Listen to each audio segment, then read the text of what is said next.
Bismillahirrahmanirrahim. Assalamualaikum warahmatullahi wabarakatuh.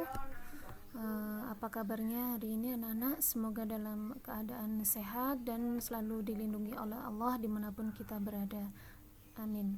Baik, untuk sekarang kita akan belajar mengenai sejarah perjuangan Nabi Muhammad pada era atau periode Madinah.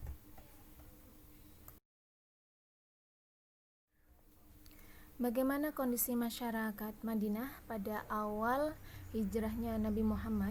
Masyarakat di kota Madinah terbagi menjadi 3 kelompok. Apa sajakah itu?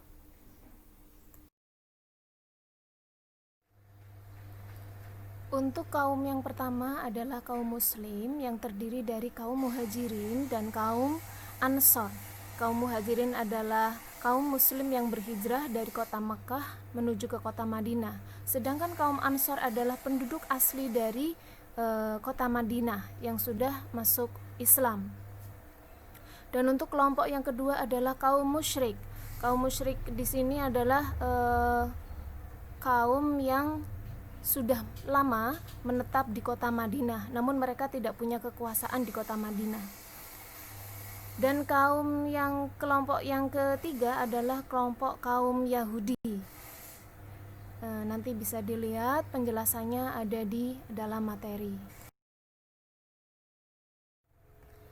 Strategi dakwah Rasulullah SAW ketika pada masa di periode Madinah adalah yang pertama adalah dengan membangun Masjid Nabawi.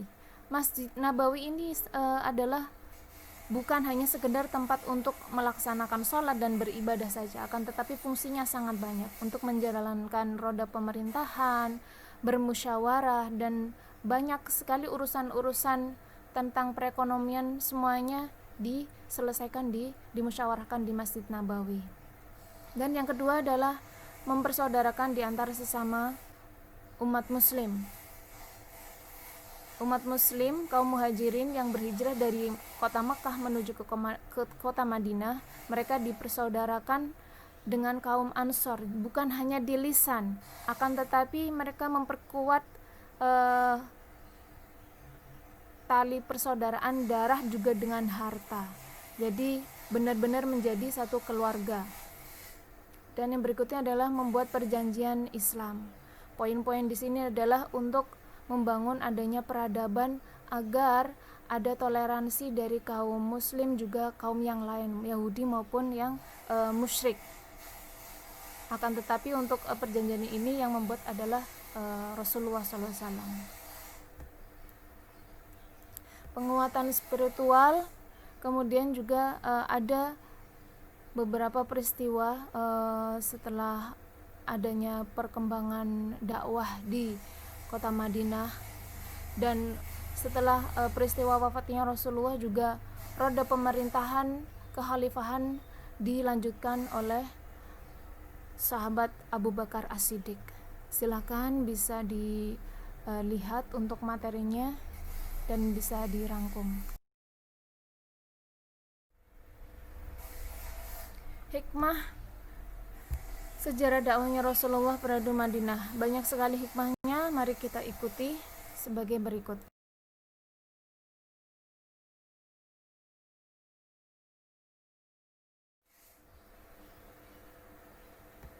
Hikmah sejarah dakwah Rasulullah SAW pada periode Madinah banyak sekali yang bisa dipelajari. Yang pertama adalah persaudaraan yang dilakukan oleh kaum muhajirin dan ansor dapat memberikan rasa aman dan tentram kepada umat muslim. Kemudian berikutnya adalah persatuan dan saling menghormati antar agama, karena agama di kota Madinah bukan hanya Islam saja, ada kaum Yahudi juga kaum musyrikin.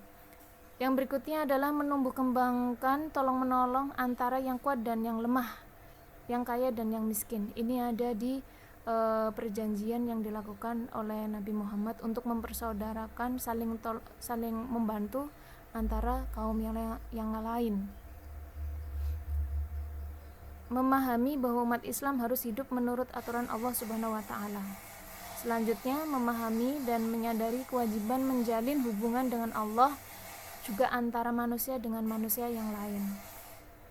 Selanjutnya, kita mendapatkan warisan yang sangat menentukan keselamatan kita, baik di dunia maupun di akhirat. Kemudian hikmah selanjutnya menjadikan inspirasi dan motivasi dalam menyiarkan agama Islam. Dan yang terakhir, hikmahnya adalah terciptanya hubungan yang kondusif. Oke.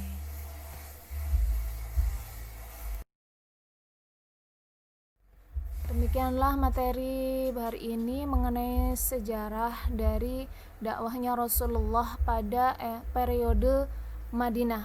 Silahkan dirangkum untuk materinya dan bisa dikumpulkan. Terima kasih atas perhatiannya. Wassalamualaikum warahmatullahi wabarakatuh.